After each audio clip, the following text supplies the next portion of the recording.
Freetown City Mayor and co-chair of C40 Cities, Aki-Sawyerr, is in the studio this morning to talk about the outcome of the UN Climate Week in New York, the proposed division of Freetown and the Kush crisis in the city, sanitation, among other things. Good morning, Madam Mayor. Thanks for joining us. Morning, Fabian. Morning, Victor. Morning, viewers. Great to be here. Let's talk about this climate activity in New York. Was this part of the UN General Assembly? What was this? So there's an event called New York Climate Week, which coincides with the UN General Assembly. So I was there in my capacity both as Mayor of Freetown and also as the co-chair of C40 Cities. But with all of these engagements, I think from the perspective of Freetonians, what they want to know is how does it affect them? And how it affects them is through the creation of platforms that give visibility to the city, to the work that we're doing, and then that then translates into opportunities for partnerships. So, for example, I mean, in this last UN General Assembly and Climate Week, I was speaking at a high-level roundtable that the Secretary General organized to get input from people or participants who are private sector as well as local governments, getting different views. Also participated on a platform with US mayors, looking at how the collaboration between US mayors and African mayors, so work at the subnational level, can actually foster and build trade relationships, cultural relationships, just exchanges generally.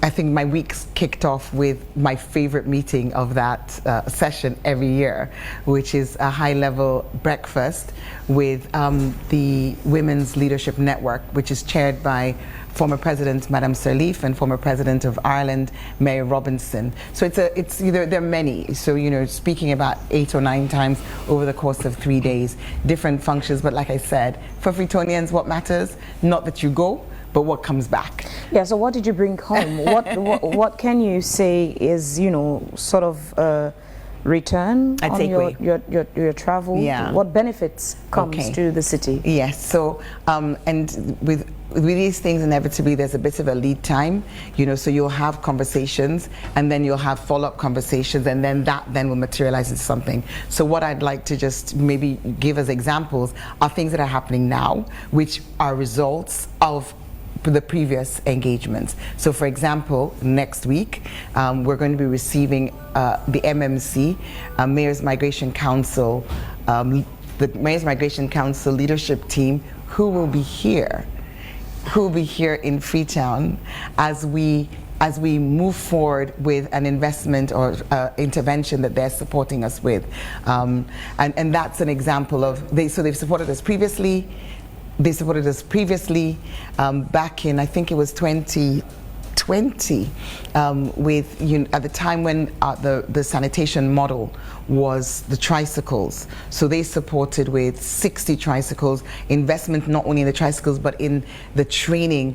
And this is legacy now, because when we evolved and pivoted away from the tricycle as a model to the current model we have now under the new sanitation bylaws of having different service providers take control of waste collection in various blocks, those tricycle riders, those young men and women who back in 2018 started a journey with us of becoming micro enterprise businesses in the sector, they have moved from being an association to actually being a legal, not even just a legal entity, but a corporate entity.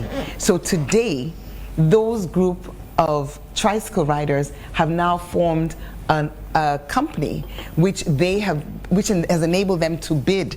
So they are now they will now be responsible for blocks 2 and 3, and that's legacy. So really starting, some of them with no waste management experience, some of them having maybe a push cart experience, to today moving from a tricycle to now actually being able to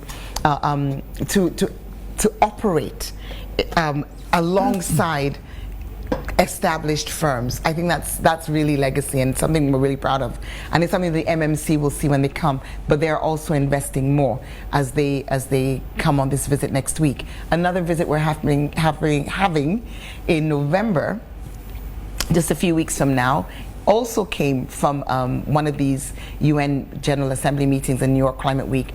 I met with the mayor of Zurich on a previous visit, a previous engagement, and coming from that, we have the CBD regeneration program about to start. I mean, some people may have seen me walking around the streets last week. I think it was on Wednesday.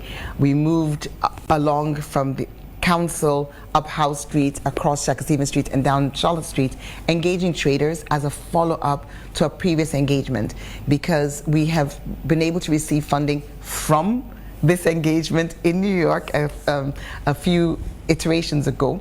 We've received funding, not directly, I hasten to add, because this always is a source of confusion. Let me clarify that the city of Zurich is working through UN Habitat in order to support Freetown with 2.5 million Swiss francs.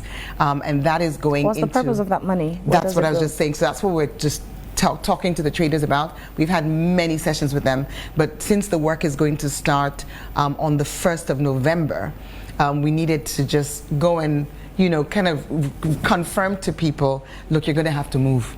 And it's not just traders, it's also some of the banks that have their generators on the pavement. And what is the work, as you rightly said? The work is a regeneration of the Central Business District by doing 4 things.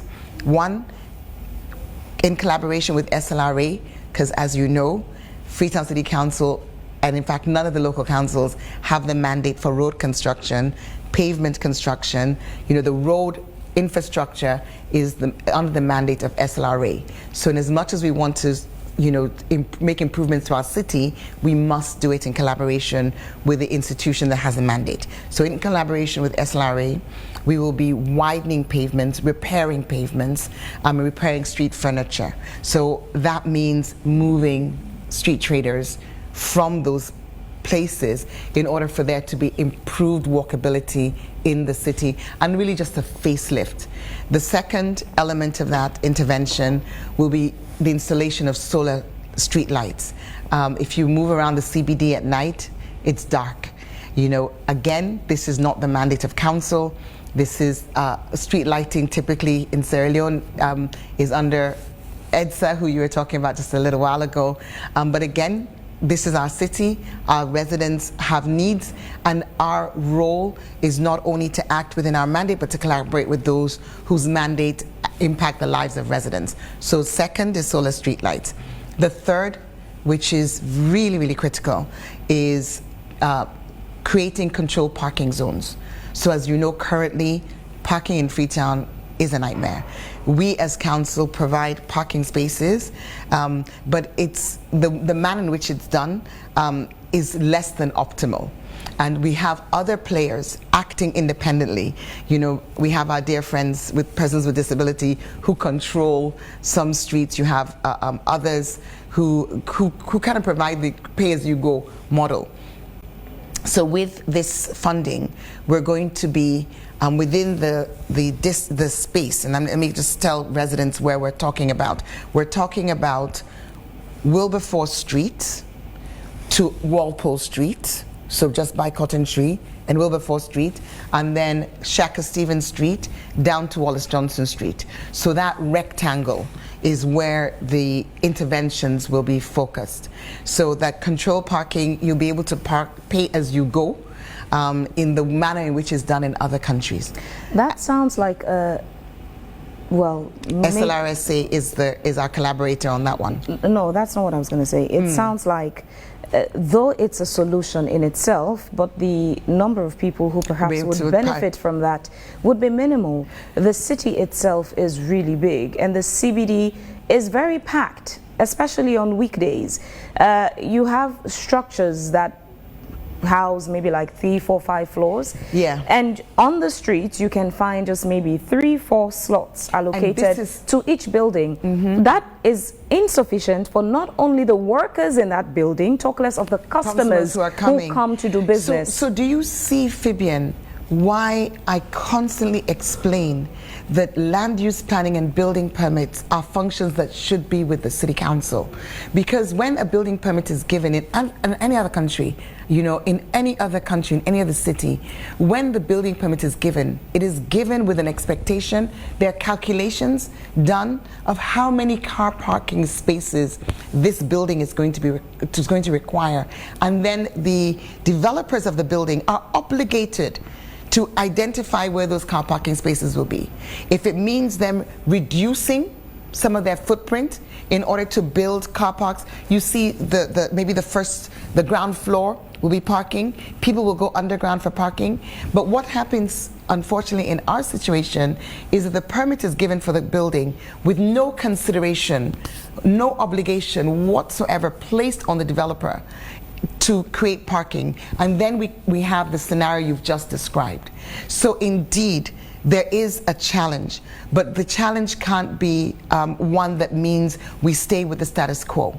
So what City Council is also doing, we are working right now on plans to build another car park. You know where our existing building is, our old building, our first building. Bicentennial House, just on the other side of Wallace Johnson Street. To the right of it, we actually have a space, and we are working right now. We've commissioned our engineer, and where there's interest been shown, and we're moving forward to examine an EOI to actually create a car park there, because as you rightly say, in order for us to bring structure to the city, it will mean reducing the available spaces. But those available spaces create traffic jams, they're unsafe. SLRSA is working with us on this because it's their mandate to ensure that the way people park is safe and within the law. Currently you have people parking literally up on corners. So, this third element, introducing a controlled parking zone, will do that from the city perspective in terms of the funding, but there's need, as you rightly point out, for there to be an additional investment by creating more car parking, which is outside of that that in rectangle. itself is a revenue generation. Absolutely. Because people get to pay for it. What they're paying for right now is just when either the SLRSA or FCC clamp their vehicles. So they would have to pay for that. But the parking could become another source of revenue. Not even could, will become. And one of the things that was part of our agreement with SLRSA is a revenue share with them, because they will be doing the towing. And we'll be doing the enforcement of the parking. How do you propose this initiative to work in a way that it becomes the solution, and what are the timelines to it? So like I said, construction begins on the pavements on the 1st of November. We're expecting that the contracts will be signed with the contractor in the next couple of weeks, with construction starting. How did I come onto this? Because I said to you that we're expecting another visitor, the mayor of Zurich. And if I can just quickly say the fourth, because I've done 3 out of 4, there are 4 elements to this intervention. The fourth is more green spaces. So more green, and that's a challenge. Again, why? Because of the lack of planning, because of the lack of vision, and the use of. So when you have a plan, then you use your building permits as a tool to ensure that everything that's built is built in accordance with the plan.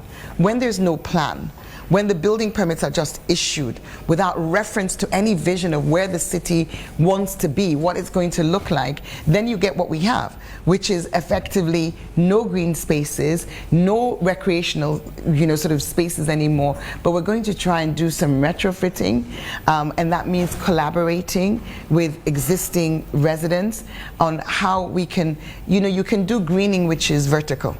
You can do greening walls. So there's a whole plan, and that's the fourth element. But I brought this up because you said, what did I bring back? And I said that in the couple of iterations ago at the previous New York Climate Week and UN General Assembly meeting, I met with the mayor of Zurich, Corinne Mausch, and she is going to be coming in November to pay a visit, having with her council in a process which actually required a referendum, because Zurich Council has never taken their citizens, their residents, taxpayers' money to provide as a grant to another city. In order for her to do that, they actually went to referendum and created a platform called the C2CC, City to City Corporation, and we're the first beneficiary of that. And we're looking forward to. You brought in a good point. We're looking forward to building our revenue base. Already we've done a really, really excellent job in improving our revenues from where it was when I came in 2018. When I look back, in 2018, council's revenue from government, from own source, was 43% of its budget. Today, it's 77%. So the element that comes from the central government has reduced and will continue to reduce.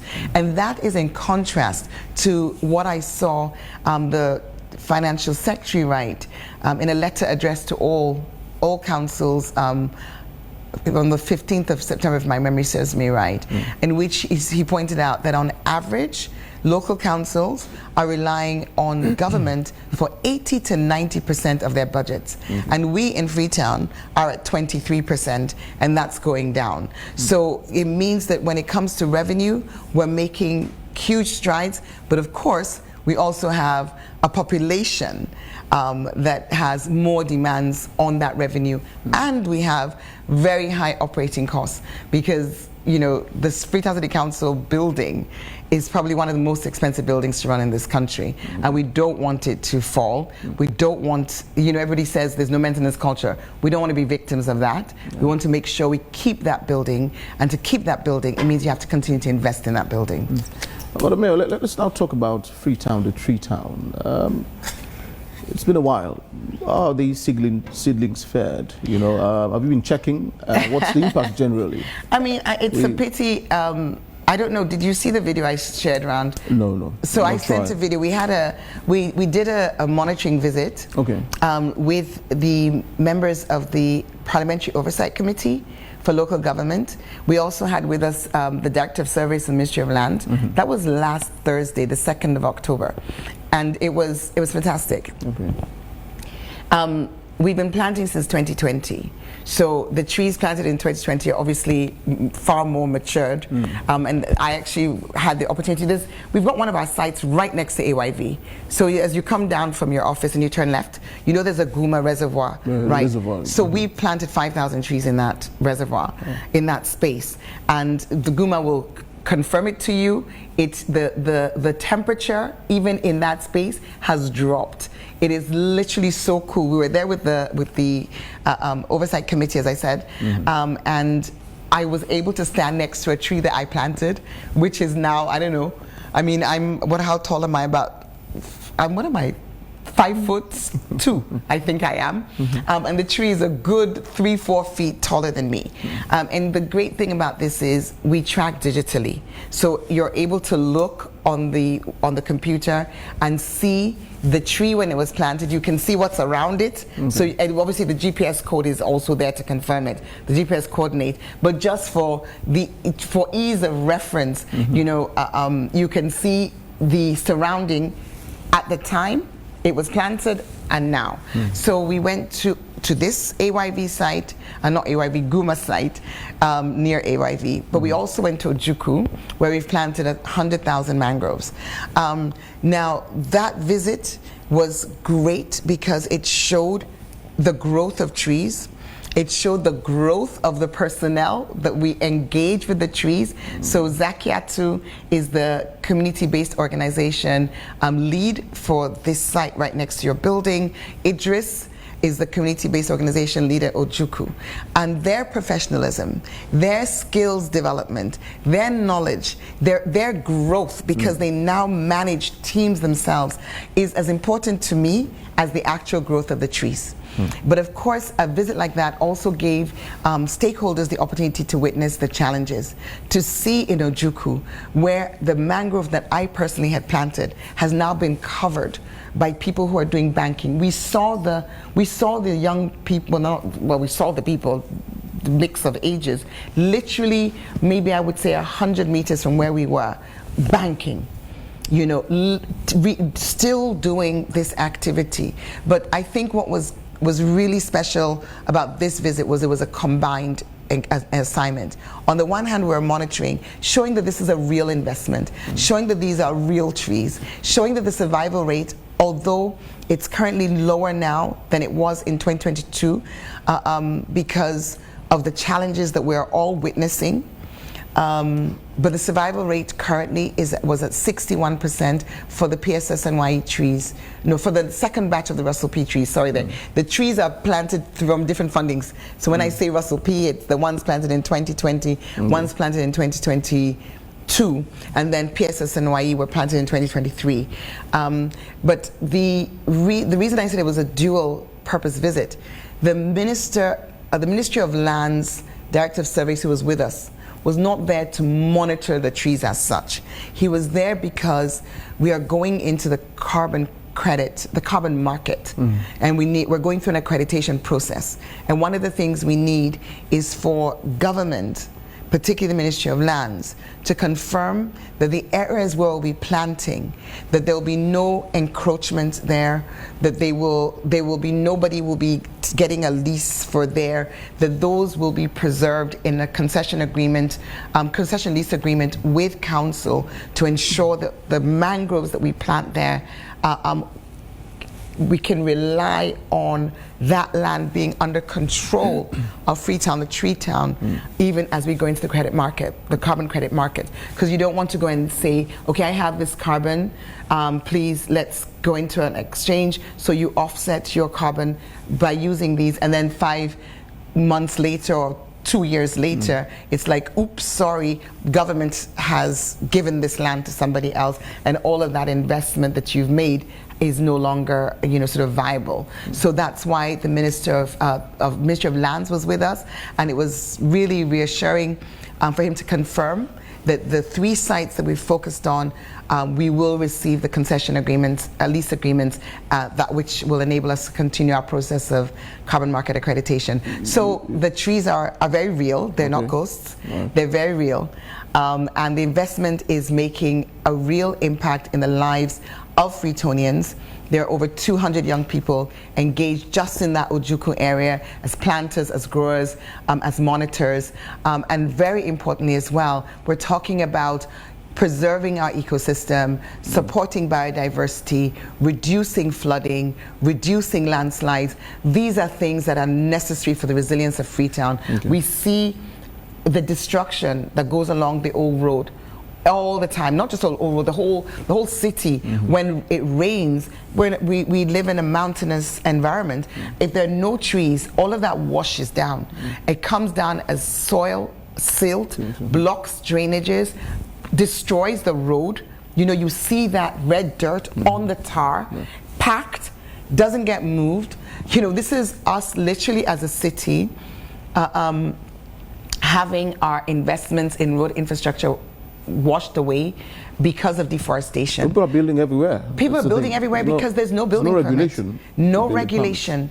And we are thankful that the Ministry of Lands, there was actually a workshop that I attended last week at council because a bill has now been passed. It was part of a World Bank conditionality for within the Russell P project for the devolution of land use planning and building permits to come to the local councils across the country.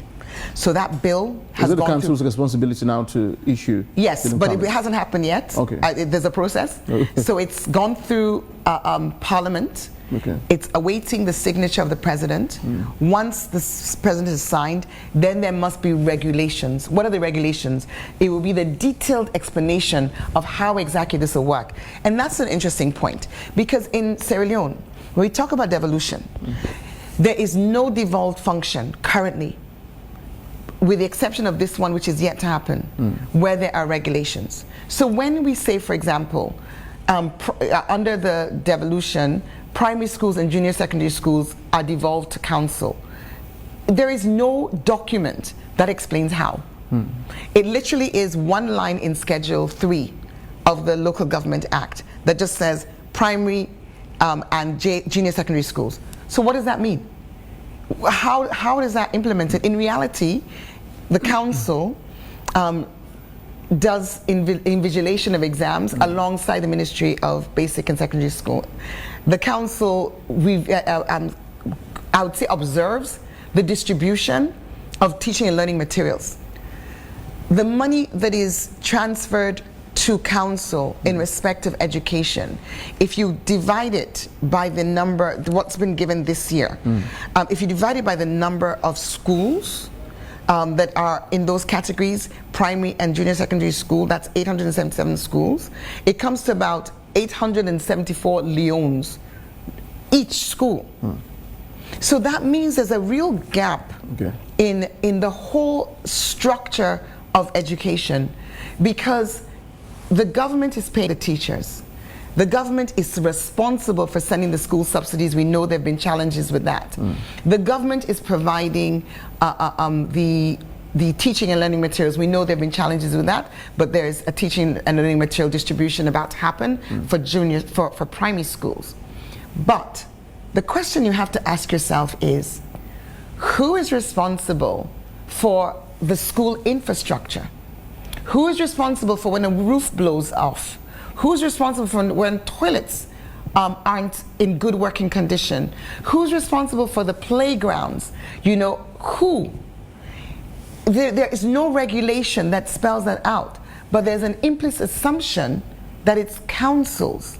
And yet, if you calculate the amount of money that is being devolved, because devolution means function, resource, both personnel and financial.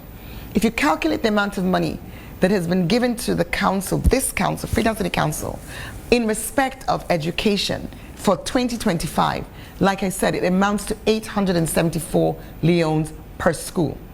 So without it being explicit, with it just being implicit, there is an expectation the council will do all that pertains to sort of like keeping the body, the maintenance of the school. And yet there isn't that financial resource. Tables and chairs, the furniture in the schools. There are many schools with no furniture. So I think this is a model that the World Bank is supporting, with the devolution of the land use planning and building permits not just being a one-liner, but there being regulations and detailed explanations of who will do what. It will be really good for all the functions which government has devolved to councils, for those to be spelled out, because then that will really beg the question of where are the resources coming from. We must never forget that in other countries, when we talk about decentralization, when you talk about devolution, we always talk about the devolution of the resources as well. In Scandinavia, for example, 80% of the national budget goes to the councils, because it's at the council that health is delivered. It's at the councils that education is delivered. It's at the councils that road maintenance is delivered. You can't say you're going to devolve and not bring the resources and say council will now raise all the resources in order to deliver those services. I want to just say one last thing, because I see you want to move on, but I want to say one last thing. When it comes to resource allocation and resource utilization, sometimes I feel that there is this tendency to speak about councils as if we're in some sort of alternative universe.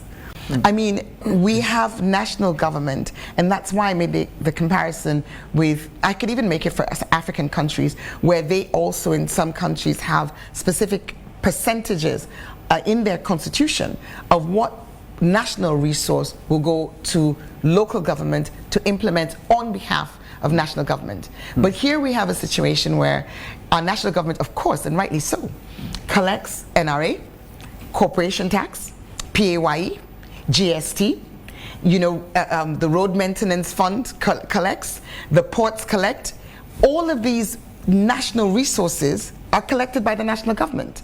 And we know that there have been challenges, because we've heard the NRA boss say compliance has been low, that they've not met their targets.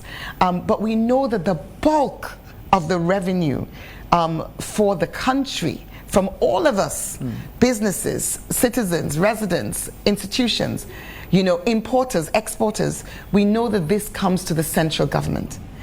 The reason I said sometimes it sounds as if we expect councils to operate in an alternative universe is because knowing that this is where the bulk of the resources comes, the expectation of what councils can do with two main, revenue sources, and yet this implicit assumption that all the schools will be maintained by council, that all of the markets will be built by council.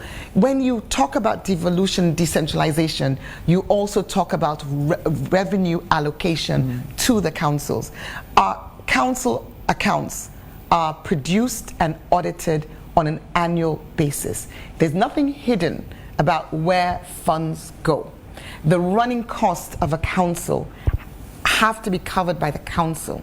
The development interventions of the council will be covered based on what's left. Okay. Many of the expectations are expectations that will be best met where we follow the model of other countries and not just devolve the functions, but also devolve the financial resources to implement the functions. Another burning issue is global warming. Freetown is becoming hot or hotter, by each passing year. And even air pollution, concerns about air pollution now. Dump sites, across, the city are burning almost the entire day. There's the one at King Tom here, and the other at, in the east, and they emit a lot of smoke in the atmosphere. Last year I did a documentary about pollution, generally air pollution. It's becoming a concern in the city. But another problem, I think, is the lack of unavailability of land space, for more. How can you fix this? It's concerning, and Victor, it appears as though you're constrained. Victor, how can we fix something that's not under our control? We've just discussed the fact that land use planning is not with city council, that city council's lands, we have funding. As I speak to you right now, we have funding for 121 public toilets from the World Bank. We're only able to do 81 of these because of lack of land. And the 81 is going to be on the land belonging to private individuals, where we are actually going into MOUs with them.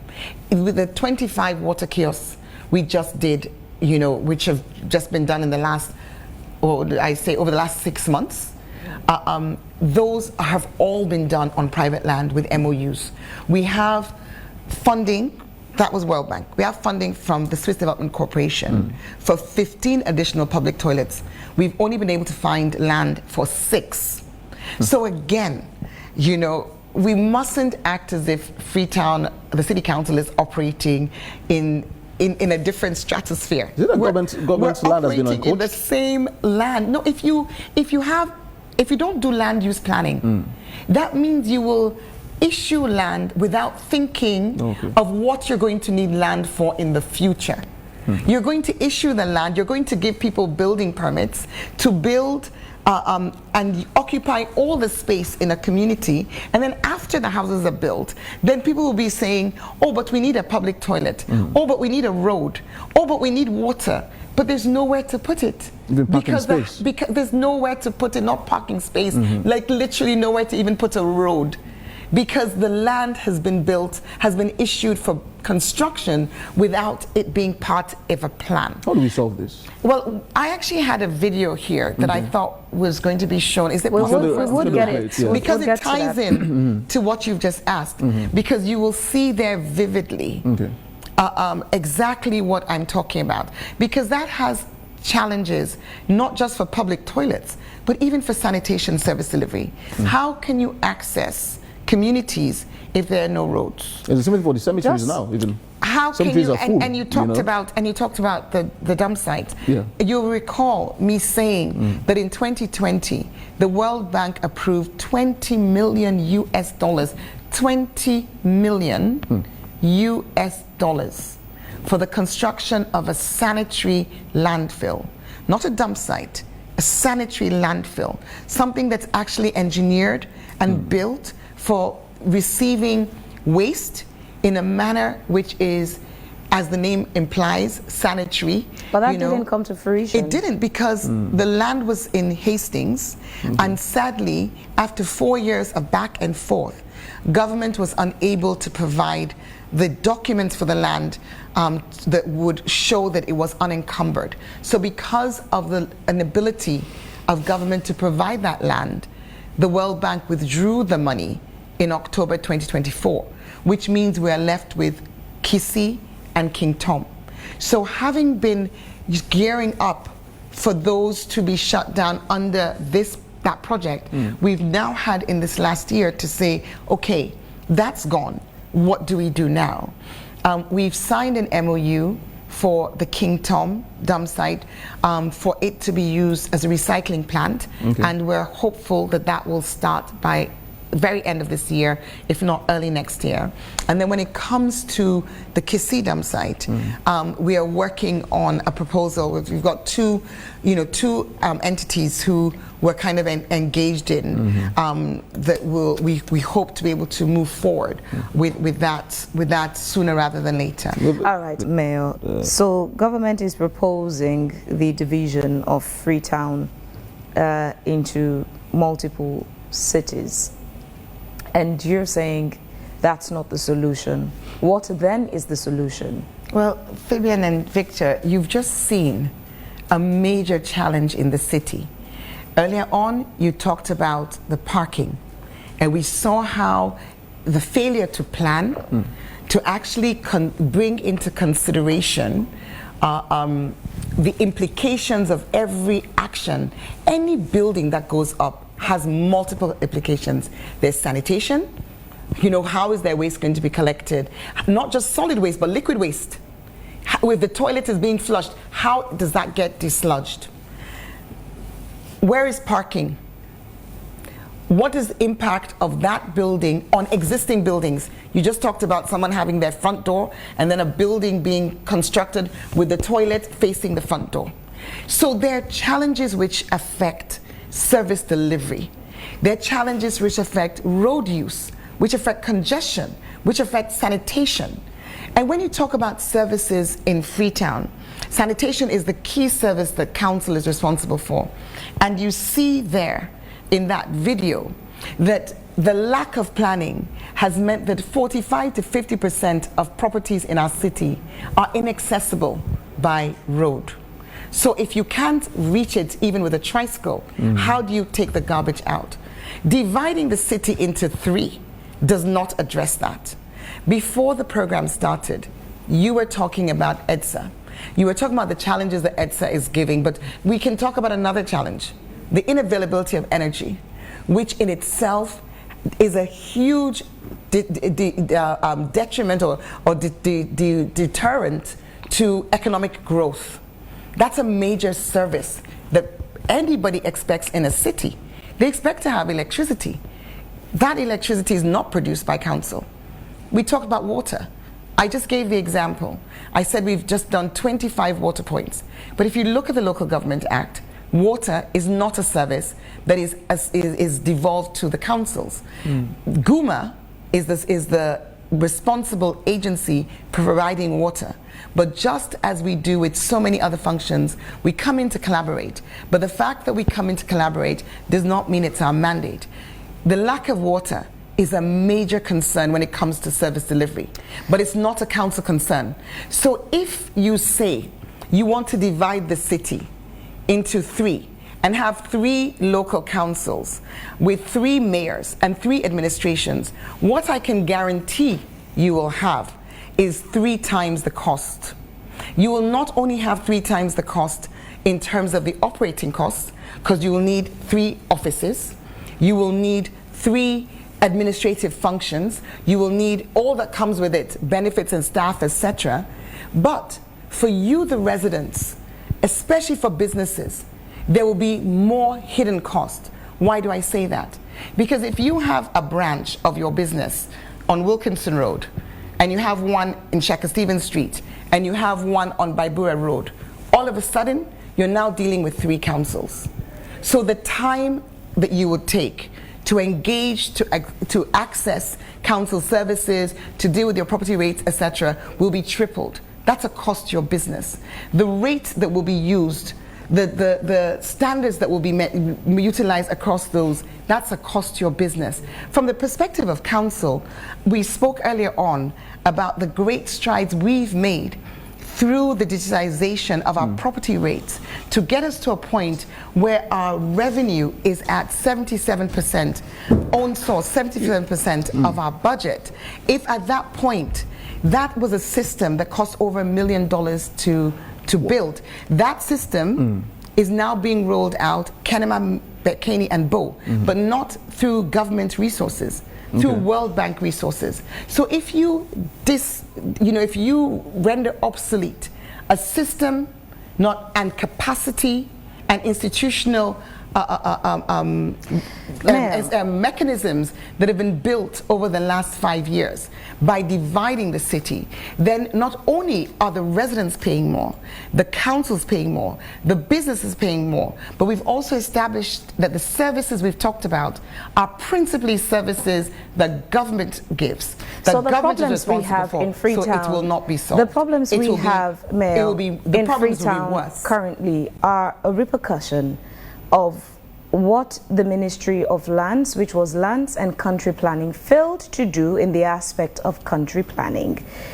Country planning would involve, before you give permits, you already as a government have a plan to what this area should look like. So every permit you give gives guidelines to the people who are meant to put construction there as to say this area, this is whether residential, industrial, and this is what things should look like. That in itself, that problem is leading us to many of the issues we see now. Absolutely. But you've been pushing for some of these responsibilities to come to the council, which is on its way as the bill in Parliament. But to push for it to come to you, what would be very detrimental to the public is if those functions are devolved to the council and we go back to a situation where the council does what Ministry of Lands and Country Planning then did by not putting proper planning in place. How prepared are you as a council? So when we get to that point where the process is completed in Parliament, it's now devolved to the councils, there would be a different story for development and progress. So, Fabian, that's an excellent question. And the reason why the councils are the right place for these functions to be is because these repercussions that you just talked about are felt most acutely by the council. So if Ministry of Lands is giving the permits and then you have landslides, it's not Ministry of Lands who goes to the landslides. It's not Ministry of Lands that the residents are looking up to. They're not. So if Ministry of Lands give permits and you can't access it for sanitation, it's not Ministry of Lands that is providing sanitation services. The reason why it makes sense, and that's why it's best practice globally, and why the World Bank has supported this process for this to be done in Sierra Leone, is because the provider of the services that are linked to land use planning are the local councils. In terms of preparation, this is something that we've been gearing up for the last 7 years. We've actually set up a planning department. We've actually done a framework. We've actually begun to produce, through this World Bank process, a structure plan so that when the services come across, we'll hit the ground running. We have a partnership with the city of Mannheim in Germany, which has enabled us to employ, they've supported the employment of that, people locally, so it's not sort of foreign, but we've got we've got an expert planner and a local planner. And we will continue to have this build up in anticipation of the transfer of the functions. And I'm pretty certain that the way that it's going to be done will be with a transition phase. I'm sure it's not going to be, one day it's Ministry of Lands, the next day it's council. I presume from the conversations to date that there will be a transition phase where the two institutions will work side by side for a limited period of time. Haven't council advised the government on this? I beg your pardon? Hadn't the council advised the government? Oh, we have been. I mean, I personally, I think I've been a broken record. Because when I came into office in 2018, my plans, you would have seen that in Transform Freetown, we actually had a sector which was urban planning and housing. Because I literally took the Local Government Act at face value. I did not at the time in 2018 realize that what was in the Act wasn't what was happening in practice. So this is something that I've been campaigning, if you could use that term, about for the last 7 years. And I'm really pleased that we've made the progress we've made, and I'm hopeful. You know, we won't see magic happen. The city is chaotic. You've just seen that in the video. To reverse this is going to take some time, but you can't do it without planning. And someone once said to me, does that planning involve you, you know, sort of dividing the city itself into residential areas, industrial areas? Because what we find is zoning, what we find in the city is you'll go to certain areas. There's a water manufacturing company, for example, in an area, and the electricity voltage they would require is not the same that residents. So all that in itself affects some communities. Their transformers are frequently blowing up. You go to some, we don't have residential and industrial areas. We used to. Do you remember? Is that part of the plan? There was something called Wellington Industrial Area Zone. There was something, you know, places like Spur Road were residential. Spur Loop was diplomatic. So zoning, as opposed to dividing, because that's a very controversial word at the moment, zoning is absolutely part of the plan. But again, we need to recognize we are where we are, and we're going to need to, this is where the building permits come in. So building permits going forward would now need to be aligned with zones. So for example, Wilkinson Road was a residential area. It's now a business area. So if you want to preserve a residential area, you will not give a building permit. If someone wants to build a factory there, you deny them the permit, because you know the zones would be known, that would be communicated, and the work has already started. You know, our urban planning team have been working with the World Bank team for a number of months now to begin to, through the structural plan update, to begin to identify, you know, these 11 planning areas. We will not magically have a planned city after all of this decades of building. But what we will do is we will stop the rot. Are you sharing so for example, notes with if I just end this. So for example, you know, I use this very often. I use two communities. I say Mount Oriole, a community that is not full of informal housing. These are concrete buildings, but the only access is via stairs. Like, who does that? And then you look at low cost, where the bridge, the other side of the bridge now, where the water would run, where the water should run, now has a 4-story building. So every rainy season, there's flooding there. So it is these actions, you know, this sort of allowing, enabling, facilitating structures which, by their very virtue of their existence, are creating disasters, creating sanitation challenges. These are the things which every single permit which is given must now make reference to. Are you sharing notes with other councils? Because it seems, being that Freetown City Council has been pushing for this for a long time, you've said you've also been putting plans together, preparing, so when it's devolved to your council, you'd be in a better position to implement. But that devolution of that responsibility goes beyond Freetown City Council. It means the councils across the country would be taking some of these responsibilities. I assume that not all the councils have been able to piece together a plan to say, once it gets to us, this is how we'd be able to implement and execute the responsibility. Are you comparing notes with other councils? So I mentioned the city of Mannheim in Germany, and they, with them and GIZ, we actually, there was a workshop at council, I mentioned it earlier on last week, and at that workshop we had Bonf, we had Bow, we had Kenema, we had McKinney. So yes, we are sharing notes. Clearly, the levels of preparation will be different because the size and scope of our challenges are different. But yes, we definitely are sharing notes. And you know, we're all members of the local council association, Sierra Leone, and we're quite a close-knit family of local council leaders. So there are many platforms on which we share information with each other and follow the work that we're all doing. Madam Mayor, I mean, the elephant in the room is the Kushidemic, of course. You recently announced that the number had risen to 220, so I'm sure it may have gone up than that. What's the strategy? The bodies are piling, the corpses are everywhere in the streets. The other day I was coming to the office and I saw a young man had passed away at Modo. At Modo? Yes. Okay. You know, it's becoming frightful.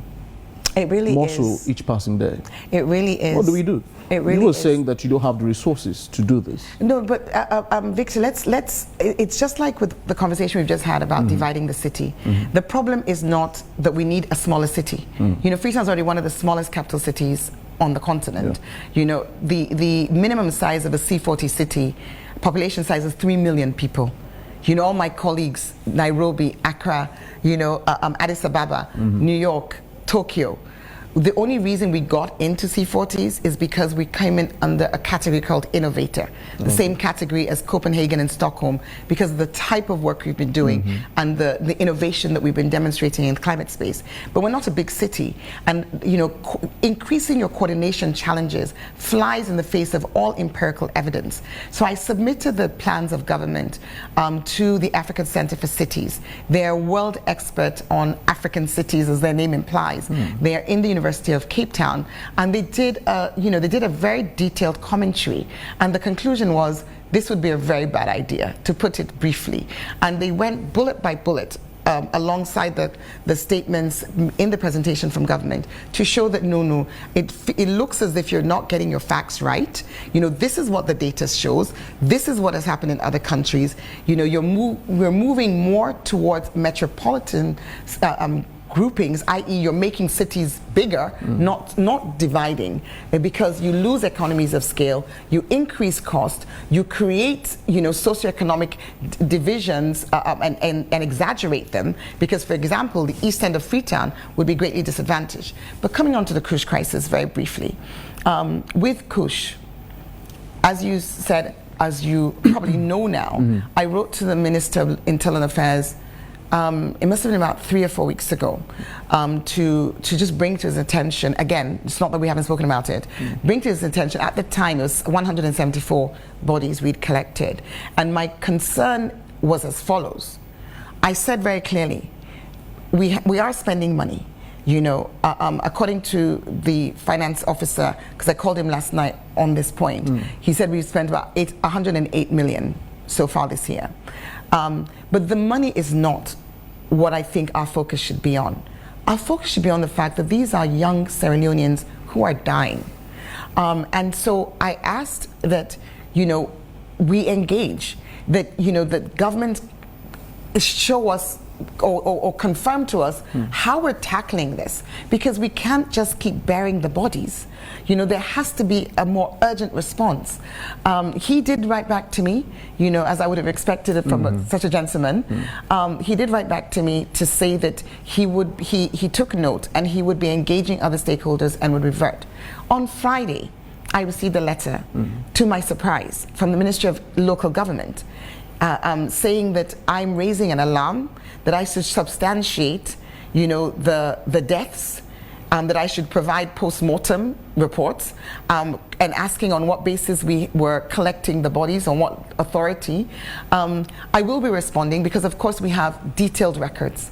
We have photographs of all of these white people are still dying. We have photographs. Which is being sold on the Friday that he was writing this, there was a body lying outside of Connaught, you know, outside of Connaught Hospital. So I mean, I will respond with all the documents, because, you know, we've got to spend money, and you can't spend money without having the evidence. You have to have the documentation, the supporting documentation. So we have those details. We can tell them where the burials were done. They were done in our cemeteries, and we have photographs, as I said, of each of the victims. And for me to produce a post-mortem, I have not said that they are definitively Kush. I've said they are suspected Kush.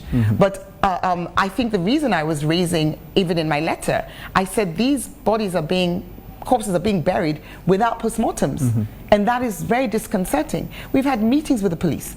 I have on my phone WhatsApp messages from residents telling me that they've called the police and the police told them to call City Council.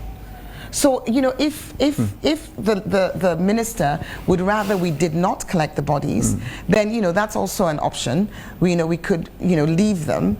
Clearly that is not what we want to do because they're already dying such miserable deaths. It's so sad. It's heartbreaking. The very least we can do is to give them some dignity and not just have their bodies But lying if it's on not the kush, streets. what else is killing them? Oh, I have no idea. I'm not in a position to say. I'm not a medical doctor. But what I do know is that we have young people, we have women and men dying on our streets, and I think that should be the concern as opposed to asking mayor to provide proof. You know, another thing is to stop the supply chain of this deadly That's been drug. my, I mean, clearly that's a been my problem. That's been my, There's a whole lot of hypocrisy with the fight against kush, you know. You would hear the police saying this thing today, and tomorrow they'll be saying another thing. Whilst also in some communities, people are just not cooperative. They're hiding these people who are selling kush, you know, endangering the lives of not only outsiders, but even people within their families. It's a problem.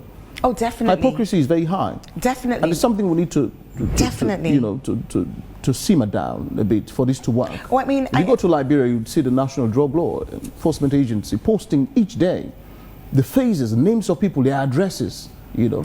But here it doesn't happen. In fact, the National Drug Law will tell you they don't have money, in fact, you see. And you know, I know that I got sort of drawn into some controversy last week when, you know, I was told that the police had said that Freetown City Council confirmed that a property belongs to, and I went online and I made that clarification. I mean, if I can show you on our demand notes, our demand notes say this is not, the demand note is not a proof of property. You know, we put people's names, we did an exercise in 2019 of registering all the properties as part of our digitization. So we have a record of the name that was given to us, but we are not the ones who can prove that. The proof is by the Administrator General, Roxy Building. They're the ones with the conveyances. If there's a court matter, you know, we are not, ours is corroborating evidence. But that said, I made that clarification because we have people who try and claim other people's properties because they've gotten their names onto the property rate demand notice. So it's very important that people understand that if your name is on a property rate demand notice on a valuation roll, that is not proof that the property belongs to you. You cannot rely on that, and the court will not rely on it. But you know, even as importantly, because of all the sort of controversy, I did check with my department, the valuation department, and they confirmed to me that in respect of the two properties in which City Council's name was linked to as having provided confirmation, they not only did they confer it to me on the phone, but they showed me, they took a picture of the roll and they sent it to me for me to see that Natasha Beckley's name did not appear anywhere on our documents. So that clarification I think was needed. There seemed to have been some misunderstanding. Mayor, we're rounding off this conversation now. Sometimes for some people, when they look at the city, how filthy it looks, especially after maybe a short period of rain and the after effects of the floods, it leaves some in a very hopeless situation. How hopeful should people be for the beautification, cleanliness and sanitation of Freetown? So I really will challenge that. You know, I mean, I drive around this city the same as everybody else. This morning I saw an illegal dump site which I've brought to the attention of our team. You may have noticed the one on Signal Hill. As soon as it was brought to my attention, we got it cleared. Okay, there's one by the cotton tree in Signal Hill, and there's a continuing one on Pike Street, which has been growing.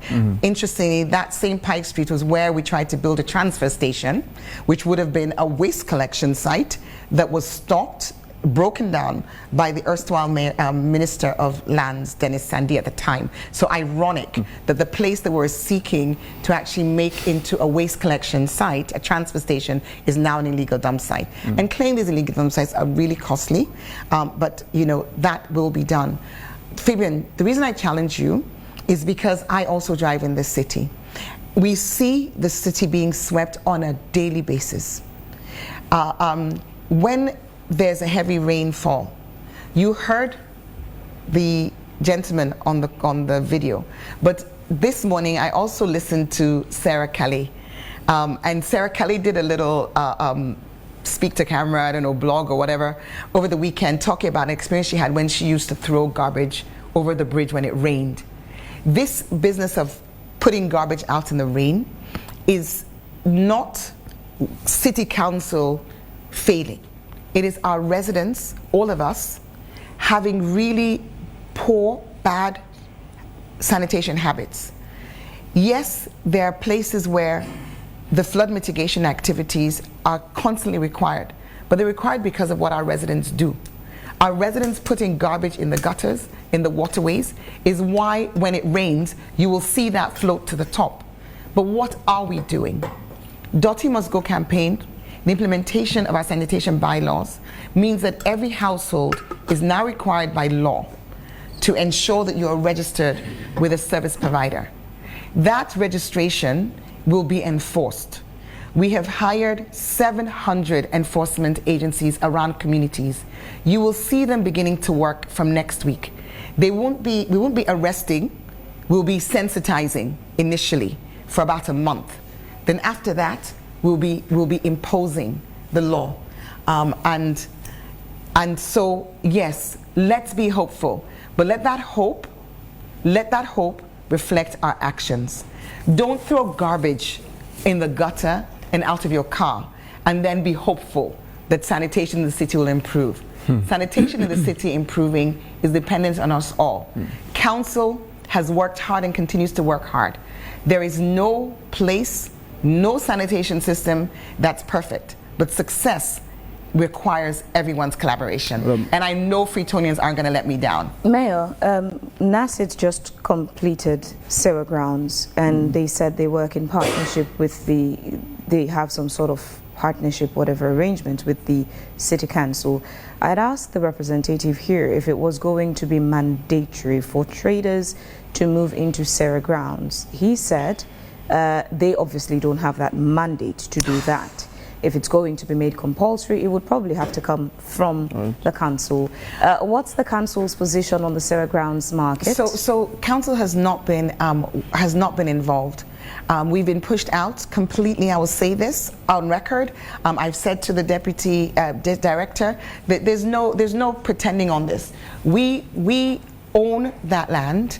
We contributed it. It was meant to be 25% of the project. Since 2018, we have been completely excluded from all arrangements, all conversations. We know nothing. I've not been there. We don't know how it's being managed, who is managing it. So I really don't understand how, we are now going to be expected to move the market people into the structure when we have been completely removed from the entire process. All right, so lastly, Madam Mayor, do you still wish to become president? Are your eyes still glued on the goalpost? So nothing would change that. I am an aspirant for the flag bearer position of the All People's Congress Party. All the things we discussed are all the things that make my heart burn, because there's so much more that we could do, so much better that we could do for the residents of not only this city, but of the citizens of this country.